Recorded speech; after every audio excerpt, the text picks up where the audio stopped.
In '79, I think you would have been about 22, you went to a radio debate with the Reverend Wade Watts, who was the state leader of the National Association for the Advancement of Coloured People, who'd worked with Martin Luther King.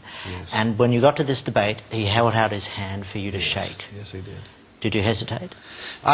He caught me off guard. See, I'm expecting this black militant to come in with a great big afro this big and an African dashiki on with bones hanging around it and a button on that says, "I hate honkies," and "death to crackers," you know, all that stuff. And I figured he'd have on a black... You seriously thought Yeah, that? that's what I thought. And I thought he'd come in there carrying a boom box blaring out the theme from Shaft. I figured he'd flash the switchblade at me and go, "Black is beautiful, honky. I'm going to kill all you white devils," you know. And that's what I thought I was going to see. And so when the door opened up and in came Reverend Wade Watts, and he's wearing a suit and a tie, and he's carrying a Bible, and he walks up and he puts his hand out to me. He goes, "Hello there, Mr. Clary. I'm Reverend Wade Watts. I just want to tell you I love you and Jesus loves you."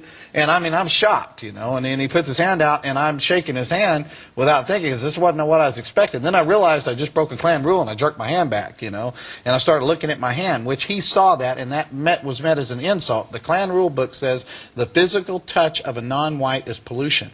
And I thought, I just shook hands with a black person, and he sees me looking at my hand. He goes, "Don't worry, Johnny, it don't come off." And you know, I start calling him names. I go, "You no good, sorry, bleep, bleep, bleep, you mother this, you that." And he looked at me and he goes, "God bless you, Johnny." He says, you can't do enough to me to make me hate you. I'm going to love you, and I'm going to pray for you whether you like it or not." And I didn't know how to deal with that. I had never had that happen to me before. A few years later, you burnt down his church, didn't you? Set fire to his church. See, what happened was we started off going by his house, calling him names. We got no response. Threw trash all over his lawn. Got no response.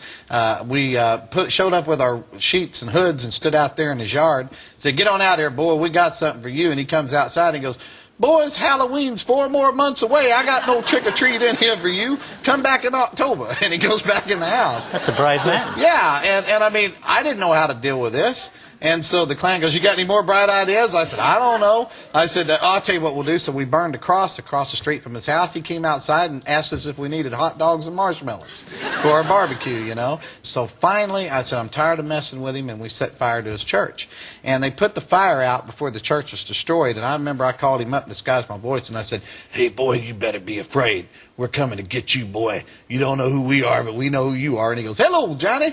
And all that stuff. He goes, "A man like you takes the time to call me. I'm so honored." And all that stuff. He goes, "Let me do something to you." He goes, "Dear Lord, please forgive Johnny for being so stupid. He doesn't mean to be so ornery. He's a good boy trying to get out somewhere in there." And I hung up the phone on him. I said, "How dare him?" And so the funniest thing that happened with him, though, is I didn't know what to do. And I was at my ropes in. And one day we was watching him, and he went into a restaurant.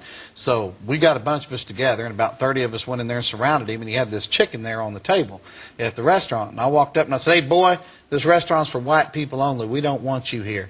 I said, "So I'm going to make you a promise." I said, "I promise you we're going to do the same thing to you that you do to that chicken. So you think real hard before you touch that chicken." So he looked at me and looked at the Klan. Then he picked up the chicken and he kissed it.